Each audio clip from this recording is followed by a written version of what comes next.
Buenas tardes a todos y bienvenidos a este pequeño taller que, como el título dice, seguro que ayudará a construir el éxito en tu empresa. Mi nombre es Antonio Calvo, soy socio director de Impulso Coaching de Negocios y miembro de Red MAE. Hoy estoy en representación de Red MAE. Al final os explicaremos en qué consiste esta red multidisciplinar de asesoramiento a empresas. Y bueno, quiero agradecer precisamente a Red MAE por la oportunidad que me brinda de impartir este taller. Doy por hecho que la conexión es buena, que nos recibís perfectamente y recomendaría que cerrásemos otras aplicaciones para no perjudicar esta comunicación, que os preparaseis de papel y lápiz para tomar notas, aunque el webinar quedará grabado, y que dejemos las preguntas para el final, así respetamos el tiempo del webinar y el de todos nosotros. Asimismo, mantendremos los micrófonos cerrados y nos podremos comunicar por el chat.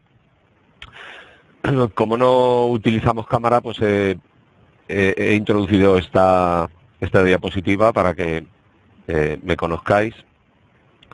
Pero esto no es lo más importante. El anuncio del seminario decía que el escenario ha cambiado. No voy a contar de qué modo, cada uno puede sacar sus propias conclusiones, porque ya saben, cada uno cuenta la feria según le va. Pero lo cierto es que han aparecido nuevos mercados, nuevas relaciones con los clientes, y esto requiere adaptar la visión del negocio. Hay que adaptar los modelos de gestión y en muchos casos reinventar la empresa. En este webinar vamos a tratar de descubrir algunos factores que son importantes y recurrentes para enfrentarse a esas situaciones de cambio. Pero antes de nada, permítanme que hablemos, aunque sea brevemente, de un factor clave y básico: la actitud. Para enfrentarse a la empresa y a la vida en general se necesita cierta actitud. La actitud es algo que elegimos libremente todos los días cuando salimos de casa o incluso antes de salir de casa. Si elegimos que será un mal día, podemos estar seguros que lo será. Esto es la teoría de la profecía autocumplida, porque iremos prestando atención a aquellas cosas que ocurren todos los días, pero que en ese día en concreto hemos decidido prestar más atención y más importancia, incluso con las cosas más significantes, y lo mismo ocurre en sentido positivo. El tráfico será prácticamente el mismo de todos los días, las noticias serán muy parecidas todos los días, pero cada día no lo podemos tomar de una forma diferente según la decisión que hayamos tomado al comenzarlo. Stephen Covey dice que, sostiene una teoría que la llama 90-10, y dice que el 10% de las cosas que nos ocurren están fuera de nuestro alcance, son algo sobre lo que no podemos influir, pero que el otro 90% de lo que nos ocurre está en función de cómo nos enfrentamos a ese 10% que está fuera de nuestro alcance, es decir, a la actitud frente a lo cotidiano, frente a los problemas, frente a las circunstancias. En un 90% depende de nosotros y hay un 10% que no podemos, que está fuera de nuestro alcance, como decía. Hace unos días veía un programa en televisión en el que unos montañeros explicaban cuáles eran las razones que les llevaban a esos retos que se ponen y a llegar a esas situaciones tan límite y tan difíciles en las que ponen su vida en riesgo. Y coincidían en que lo que más aprecian y lo que más valoran y la razón por la que hacen este tipo de cosas es por conocerse a sí mismos ante situaciones tan límite, es decir, lo que ellos llamaban el paisaje mental. Estar ante una situación muy límite y ver cómo se comportan y cómo se enfrentan a ello es lo que más les engancha. Pues esto trasladado a la vida cotidiana le podemos dar el mismo sentido. Es decir, todos los días ocurren cosas, unos días más extraordinarias que otras, pero tenemos que tener en cuenta que ese tipo de cosas son retos a los que nos tenemos que enfrentar y que tenemos que superar. Bien, aquí respecto a la actitud he relacionado una serie de valores que creo que son los más importantes. No es una relación limitada, cada uno puede añadir los que considere más oportunos, pero yo voy a indicar algunos. Uno muy importante es la entrega, es decir, hay que dar el 100% de nosotros, hay que dar lo mejor de nosotros cada día, con el trabajo, con la familia, con los amigos. No sirve dar menos. Si queremos obtener un buen resultado, tenemos que dar lo mejor de nosotros mismos. Esto es igual que una máquina expendedora de refrescos. Si el refresco vale 1 euro, no sirve con echar 80 céntimos para conseguir el 80% del refresco. Hay que echar el euro entero para poder recibir el refresco. Cuando haya dudas respecto a si merece la pena o no merece la pena el esfuerzo, la entrega, debemos pensar en la teoría que tiene Tony Robbins sobre lo que mueve a las personas. Y él dice que a las personas se mueven por el dolor o por el placer. Se mueven por evitar el dolor o por conseguir placer de las cosas. Entonces, cuando tengamos dudas sobre llevar a cabo una acción o no llevarla, debemos pensar en las consecuencias que tendrá sobre nosotros en cuanto a obtener placer o evitar dolor, y el no hacerlas, qué consecuencias tendrá. Otro concepto importante es el ser conscientes de nuestra, bueno, pues de que somos dueños de nuestra vida y de nuestro destino, que somos personas fiables, que cumplimos con nuestros compromisos, que somos responsables de nuestros actos y que no actuamos a través de negar la realidad, de poner excusas, de echar la culpa a otros, etcétera.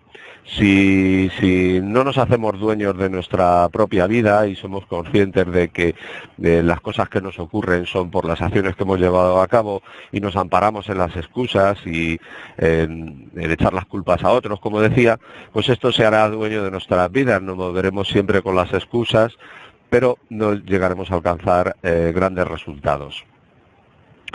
Otro concepto importante es el aprendizaje. Continuamente debemos estar aprendiendo cosas nuevas. Debemos evitar lo que llamamos el yo ya lo sé. Es una actitud muy limitadora, porque ¿qué ocurre con lo que no sabes? Nunca se sabe lo suficiente. Incluso desconocemos las cosas que no sabemos que no sabemos. Es decir, que yo conozco una pequeña parte del conocimiento, conozco una parte del conocimiento que no la sé, pero hay una gran parte que ni siquiera sé que no lo sé. Así que esto debe estar permanentemente a lo largo de nuestra vida, el aprendizaje continuo. Y mucho más en estos tiempos que todo va cambiando mucho, la tecnología, los modos de vida, y hay que adaptarse y saber estar. Bien, otro concepto es la zona de confort. Todos tenemos una zona de confort de la que nos cuesta salir porque nos sentimos cómodos en ello, ¿no? Por cuestiones económicas, por cuestiones de seguridad, familiares y demás. Salir de la zona de confort es imprescindible para afrontar los cambios. No se trata de arriesgar de una forma aventurera y pasar los límites de nuestra zona donde nos movemos y donde somos eficaces, pero sí debemos ir forzando siempre los límites, aproximarnos a los límites y poquito a poco irlos superando. Como digo, si queremos que haya algún cambio en nuestras empresas o en nuestra vida, debemos ser conscientes de esa zona de confort que nos limita y de la que nos cuesta mucho salir.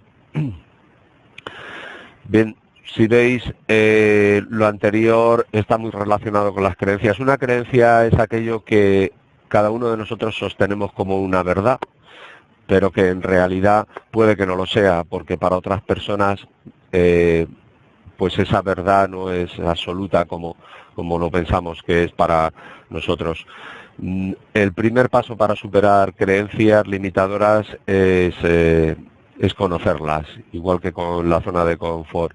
Y una vez que las conocemos, aprender a convivir con ellas para eliminarlas. El miedo es uno de las creencias más habituales, sobre todo el miedo psicológico, aquel que nos cuesta reconocer, porque los miedos físicos los reconocemos fácilmente, sin embargo los psicológicos es más difícil. Y el miedo pues es algo muy subjetivo, lo que para una persona pues significa un miedo, para otra no tiene ninguna importancia. Y así con el resto de creencias que hemos adquirido por nuestra educación, pues a lo largo de nuestra vida. Otro factor importante es la diversión. Hay que disfrutar con lo que se hace. De otro modo es tremendamente difícil llevar a cabo una actividad, sobre todo empresarial, que es muy exigente y que requiere una entrega, como decíamos al principio, del 100%. Yo recuerdo un manual de inglés que en su primer párrafo empezaba con algo así como: si usted piensa que va a aprender inglés a base de esfuerzo y dedicación, olvídelo, estará abocado al fracaso. Usted tiene que disfrutar con este manual y estar deseando de tener un rato para poder cogerle y aprender inglés. Creo que tenía mucha razón, porque de una forma forzada es difícil que nos mantengamos a medio o largo plazo. Bueno, a estos valores y estas actitudes podéis añadir las que creáis más oportunas, y lo que sí recomiendo es que, como decía en cada una de ellas, lo importante es conocerlas y trabajarlo. Podríamos estar hablando muchas horas sobre este tema, lo vamos a dejar en una simple lista y vamos a pasar a asuntos más empresariales. ¿Cuáles son los errores frente al cambio en los negocios? Aquí igual he relacionado tres cosas que considero importantes, tres errores que se cometen cuando nos enfrentamos a cambios, y más a los cambios que están sucediendo hoy en día. La primera es insistir siempre en lo mismo. Si recordáis la frase famosa de que locura es intentar conseguir los mismos diferentes resultados haciendo siempre lo mismo. Si no cambiamos las cosas que hacemos, difícilmente van a cambiar los resultados. Esto es algo muy conocido, que suena muy bien, pero que debemos preguntarnos si lo aplicamos en nuestra actividad. Realmente aquí interviene lo que llamábamos antes la zona de confort, y queremos que las cosas cambien, y sin embargo no queremos cambiar la forma de hacerlas. Un ejemplo también claro sobre esto es la diferencia entre cómo se hacían los presupuestos de ingresos y gastos hace unos años y cómo se deben de hacer ahora. Pues antes los presupuestos se les incrementaba en un porcentaje tanto los ingresos como los gastos, y ya valía el de un año para otro. Sin embargo, ahora, si queremos hacer un presupuesto de ingresos y gastos, debemos pensar partida por partida qué puede ocurrir durante el siguiente año, y no nos vale para nada la experiencia que hayamos tenido en años anteriores. Esto quiere decir que lo pasado pues nos va a servir de poca ayuda. Aquí quería recordar también un pequeño libro de Alex Rovira y Fernando Trías de Bes, que se llama La buena suerte, que quizá conozcáis, en el que nos dice algo parecido a lo que decía Stephen Covey, que la suerte existe, la buena y mala suerte existe, pero en un porcentaje muy pequeño. Lo más importante es que nosotros preparemos el entorno, preparemos el terreno para que se produzca esa buena suerte.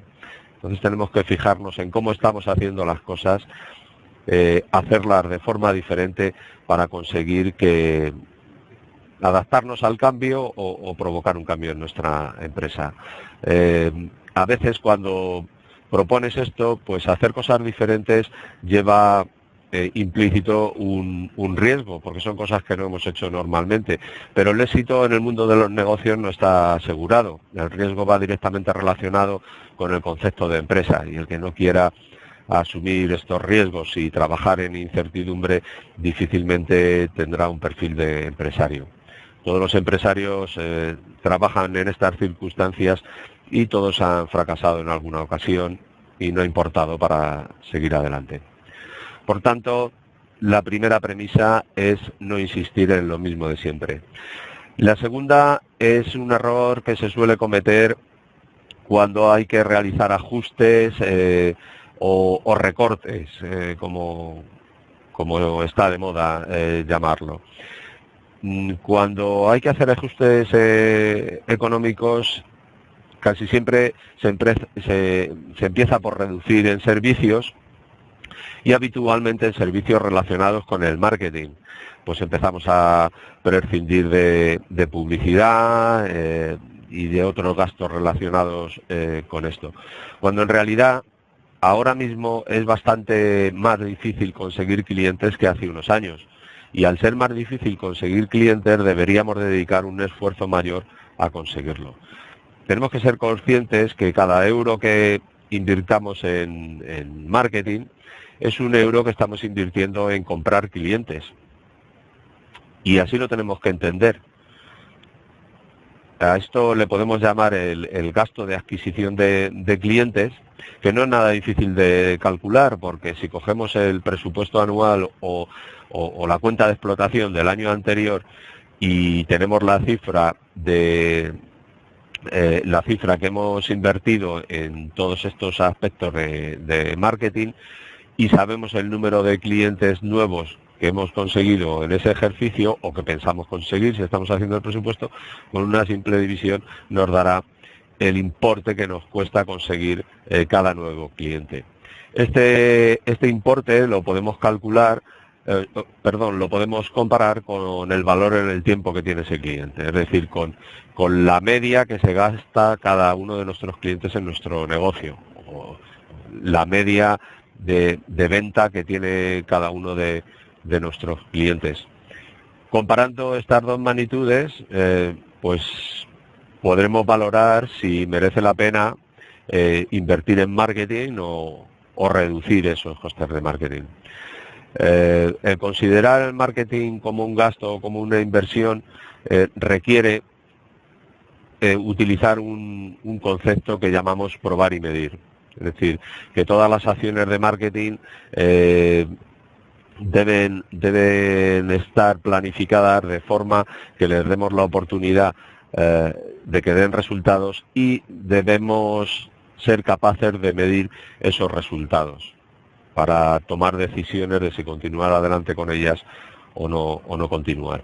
De esta forma el marketing o el esfuerzo comercial, como dice la diapositiva, pues no será algo tan fácil de prescindir. Y el tercer error, más significativo según mi criterio, es no contar con el equipo.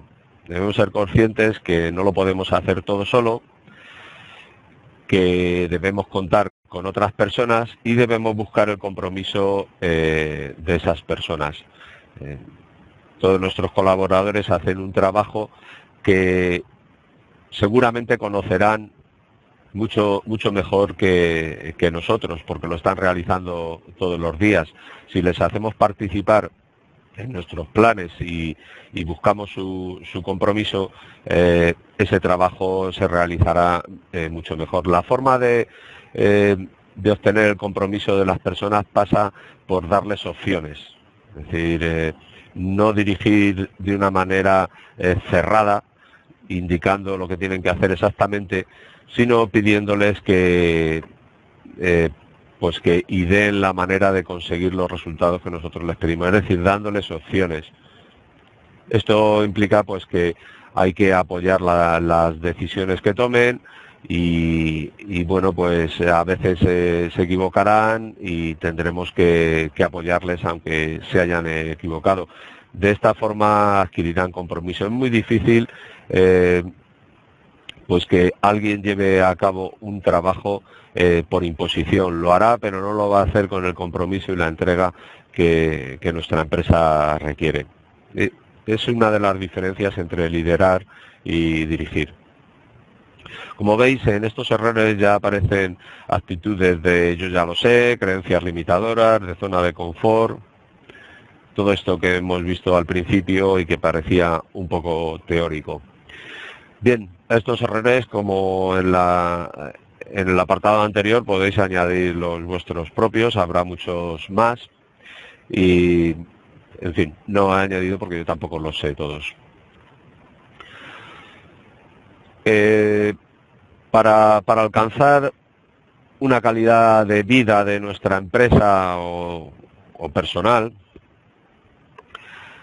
debemos pensar que la calidad de vida nos viene dada por la calidad de los resultados. Esto es aplicable, como digo, en nuestra vida personal como en nuestros negocios. Según los resultados que tenemos, pues así estaremos más satisfechos o menos. ¿De qué dependen los resultados que obtengamos? Pues principalmente de las acciones que hayamos llevado a cabo.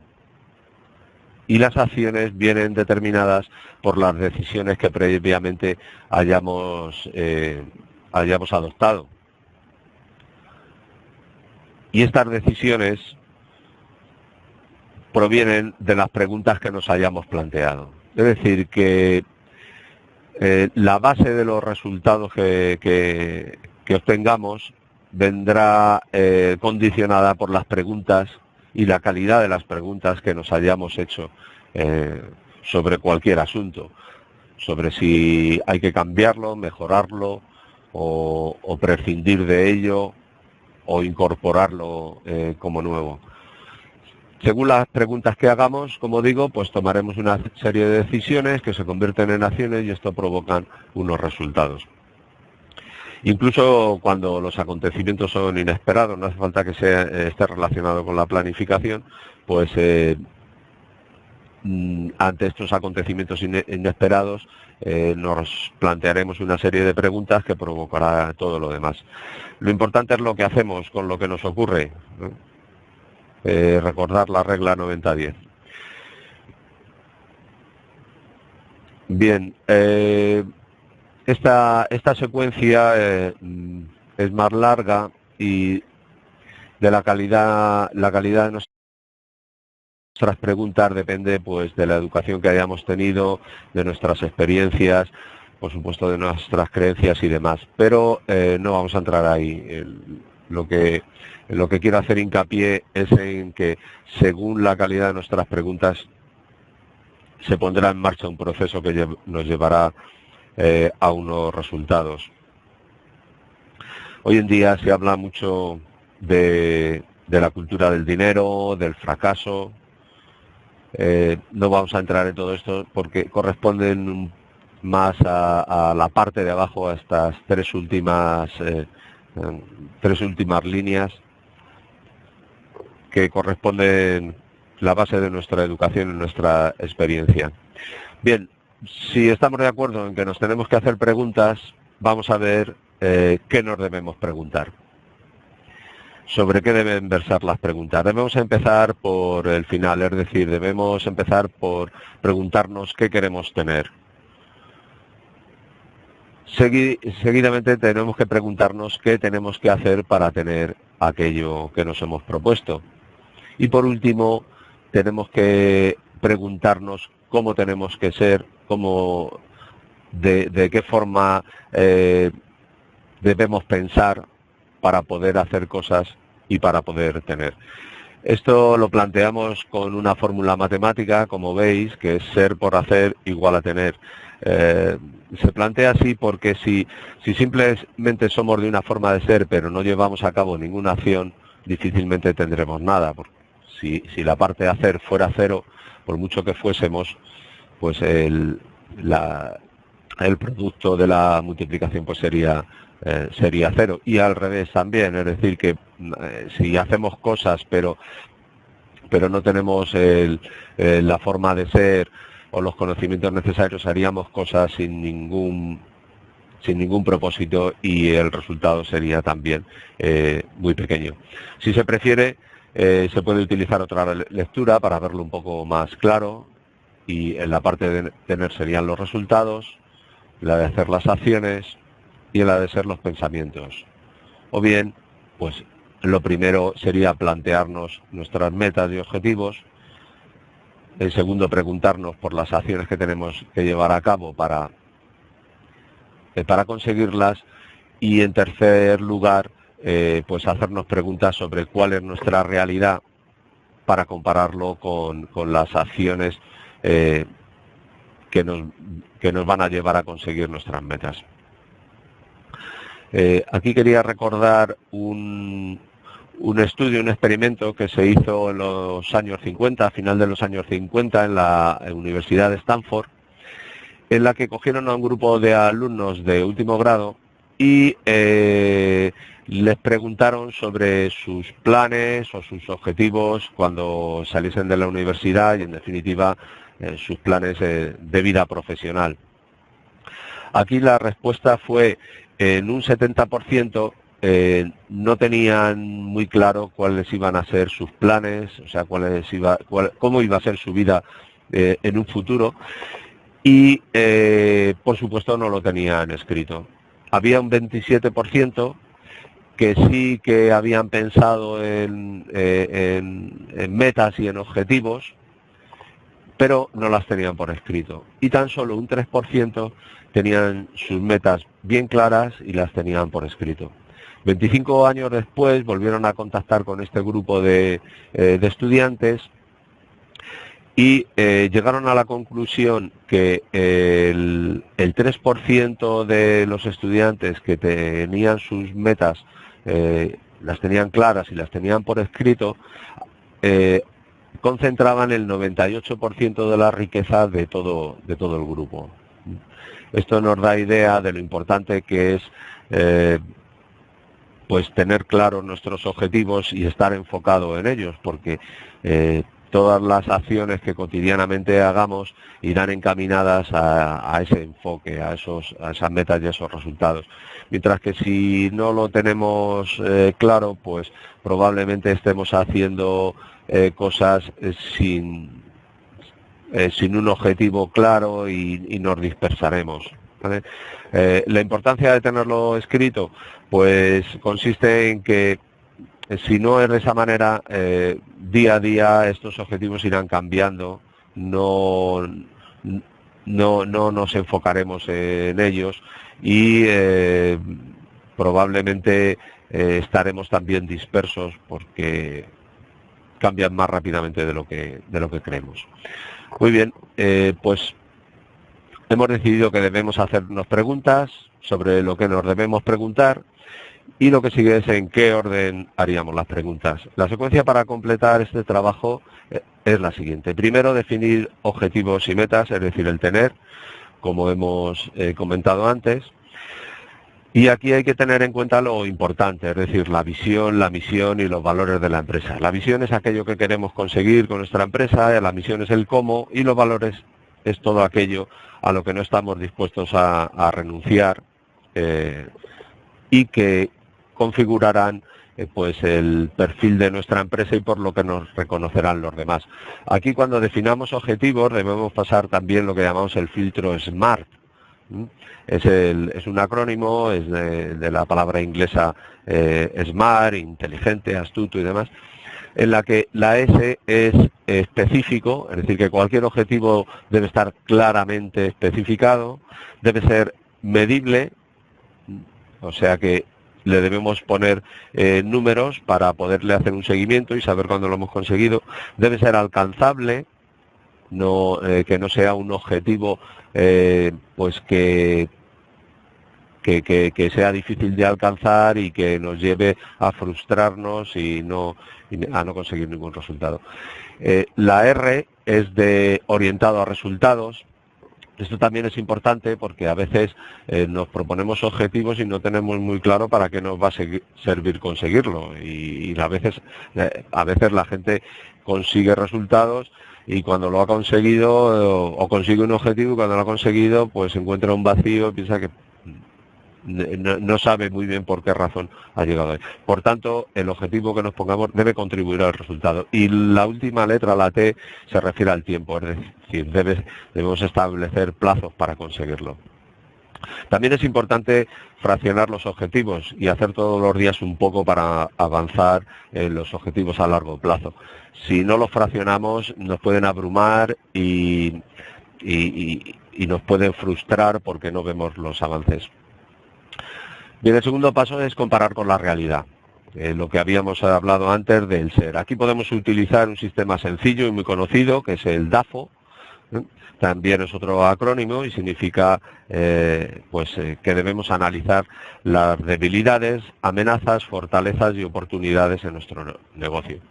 El aspecto interno del análisis son las debilidades y las fortalezas y el externo son las amenazas y las oportunidades. Cuando tenemos relacionado estas cosas, pues debemos plantearnos estrategias para minimizar las debilidades y las amenazas y para maximizar las fortalezas y las oportunidades. Cuando estamos analizando debilidades y fortalezas, casi siempre estamos trabajando en el presente o en el pasado, y cuando analizamos amenazas y oportunidades siempre estamos pensando en el futuro. Lo siguiente es elaborar un plan de acción, es decir, el apartado que veíamos antes del hacer. Aquí debemos distinguir objetivos de estrategias y de acciones. Debemos tener claro estos tres conceptos: objetivos, estrategias y acciones. Lo voy a definir con un ejemplo. Un objetivo puede ser incrementar las ventas. Como decíamos antes, hay que pasar el filtro del mar. Hay que incrementar las ventas de cierto producto en cierta zona, en un 20% durante este ejercicio, y es algo que se puede alcanzar porque no es un crecimiento desmesurado y demás. Por tanto, el objetivo sería incrementar las ventas. Para incrementar las ventas, ¿qué tengo que hacer? Pues tengo que hacer una serie de cosas. Una, por ejemplo, podría ser pues contratar un vendedor, poner un vendedor en la calle. Eso sería una estrategia. ¿Y cómo consigo esa estrategia? Pues con una serie de acciones.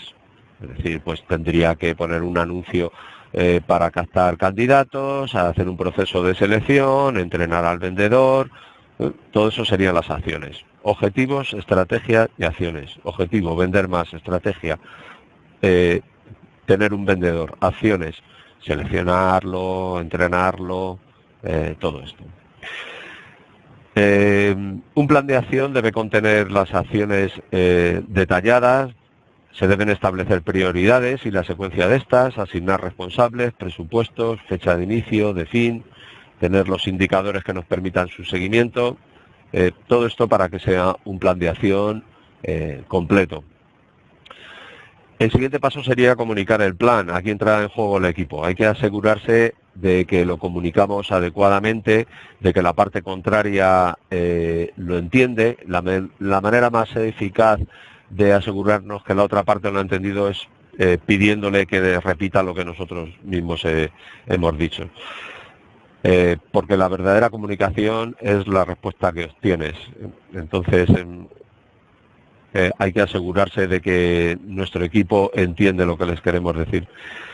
Como decía antes, es difícil comprometerse con un plan impuesto. Es más fácil lograr el compromiso cuando se ha participado. Así que vamos a procurar hacerles partícipes a los miembros de nuestro equipo en la parte que les corresponda y de esa forma que estén más implicados, que no sea algo que les viene impuesto, sobre lo que les costará más pues adquirir ese compromiso que hablábamos antes. Y por último, debemos establecer unos indicadores y darles seguimiento. Los más importantes son los que están directamente relacionados con la consecución de los objetivos que hemos definido en el primer punto. Así que hay que identificar indicadores y facilitar la información y el cálculo de estos indicadores, analizar las desviaciones, y son los que no han cumplido el objetivo. Algo que tenemos que tener presente a lo largo de todo este proceso son dos preguntas. Una pregunta obligatoria que rompe bloqueos y abre nuevos horizontes y que debemos usar continuamente es esta que aparece, Easy. Cuando se valoran acciones y alternativas, nace el compromiso, como decíamos antes, y aparecen barreras. Nos cuesta cambiar y empiezan a aparecer suposiciones negativas, las creencias limitadoras y la resistencia a salir de nuestra zona de confort. Se hace necesario identificar las excusas, casi siempre relacionadas con tiempo, dinero y equipo. Y para salvarlas y romper esos bloqueos, debemos utilizar esta pregunta. Ante afirmaciones del tipo no se puede hacer, ya lo intentamos y no funcionó, es muy caro, no tenemos tiempo, la gente no va a querer, pues debemos plantear la pregunta, ¿y si? ¿Y si hubiera dinero? ¿Y si tuviesen más trabajadores? ¿Y si encontrases tiempo para ello?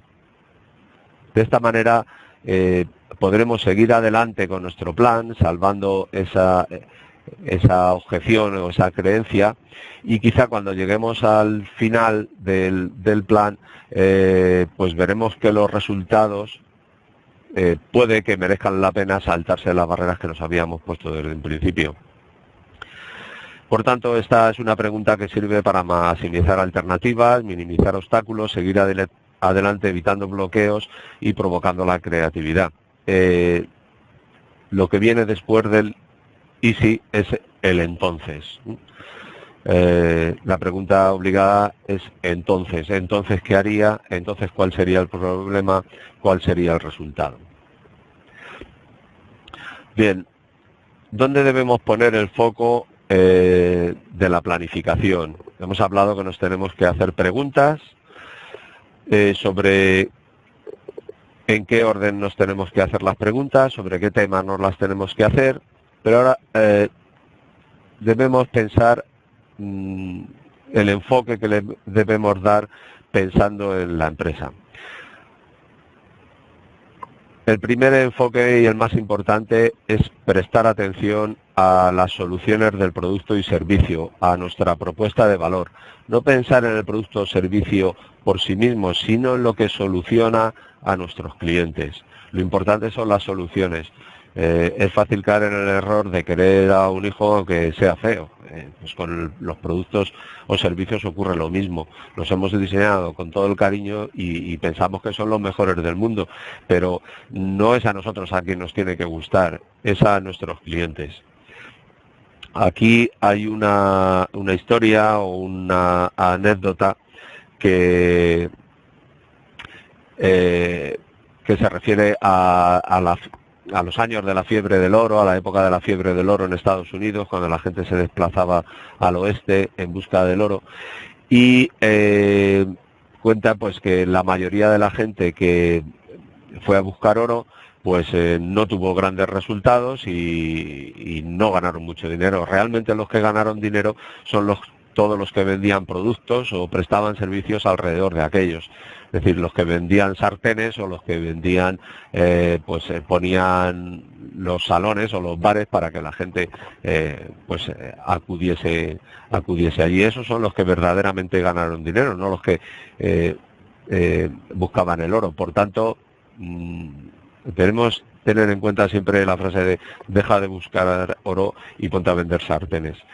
A propósito de esto, quería comentar también un artículo que hace un tiempo sacó Werner Vogels, este es, digamos, el jefe de producto de Amazon, donde nos contaba cómo diseñaban los productos. Y él decía que empezaban por el final, empezaban por diseñar el anuncio que publicarían para vender su producto. Seguían con las preguntas frecuentes que deberían contestar a los clientes cuando utilizasen los productos. A continuación hacían el manual del usuario y en último lugar diseñaban el producto. Así que veis cómo empezaban por pensar en la propuesta de valor, en las soluciones del producto o servicio, y de ahí y van para atrás hasta, por último, diseñar el producto. ¿Cuál es el siguiente foco importante? El cliente, el nicho del mercado. Hay que tener en cuenta que el trato con los clientes es cada vez más personalizado, aunque se trate de productos de venta masiva, cada vez se trata pues de conocer mejor al cliente y saber cuáles son sus deseos o sus necesidades. Y hoy en día esto es muy habitual en las redes sociales y las encuestas que te hacen. Quieren saber todo de tu vida para venderte el producto de una forma más personalizada. Por lo tanto, debemos pensar cuál es nuestro público objetivo y cuál es nuestro nicho de mercado. Como no podemos acceder a todo el mercado en su conjunto normalmente, pues debemos buscar un nicho especializado donde seamos realmente buenos y donde estemos cerca de ser el número uno. El tercer punto son las relaciones con los clientes. Como decía antes, están cambiando muchísimo, se quiere conocer mucho más de la gente y ha cambiado pues, la forma de encontrar a los clientes, la forma de entregarles el producto o servicio, en definitiva la forma de comunicarte con ellos, incluso hasta la forma de pagar estos productos o servicios ha cambiado muchísimo en los últimos años. Casi todos estos cambios han venido apoyados por la tecnología de la información.